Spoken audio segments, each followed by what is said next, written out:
তিনজন যুবক জীবিকার তাগিদে তারা বের হয়েছে কর্মসংস্থান করে খাবে। প্রতিমধ্যে তারা গুপ্তধন পেয়েছে, স্বর্ণের বার পেয়েছে, তো বড় বড় 4টা পেয়ে তারা মহা খুশি। আমাদের আর কাজ করা লাগবে না, এগুলো বেচে আজীবন খাবো, সুখে থাকবো। তিনজন মিলে বললো 4টা স্বর্ণের টুকরা তিনজনের মধ্যে ভাগ করে দেওয়ার আগে একজন এক কাজ কর, বাজার থেকে কিছু রুটি নিয়ে আয়, খুব ক্ষুধা লেগেছে, খেয়ে নেই। একজনরে রুটি আনতে পাঠিয়ে দুইজন মিলে ভাবে ওইটারে যদি মেরে ফেলতে পারি তাহলে তো তোর আর আমার মধ্যে কোনো ঝামেলা নাই।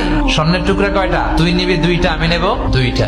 আর যেটারে রুটি আনতে পাঠাইছে ওইটা মনে মনে ভাবতেছে রুটির মধ্যে বিষ মিশাই নিয়ে যাবো, বিষ খাইয়া ওটা শেষ, সবগুলো আমার। তো বিষ মিশাই নিয়ে আসছে আর আগের পরিকল্পনা অনুযায়ী এই দুইজন মিলে তাকে নৃশংসভাবে হত্যা করেছে। হত্যার পরে কয় প্রচন্ড ক্ষুধা লাগছে, লো আগে খাইয়া লই। দুইজন মিলে বাজার থেকে আনা বিষ মাখানো রুটি খেয়ে ওই 2টাও শেষ। স্বর্ণের জায়গায় স্বর্ণ পড়ে আছে, স্বর্ণগুলো নেয়ার মতো মানুষ আর নাই, ঠিক কিনা? বিষ্ণু বলেন কবরের মাটি যতক্ষণ না তোর মুখে না ঢুকবে তোর এই চাওয়া চাওয়া খাই খাই সব বন্ধ হবে না।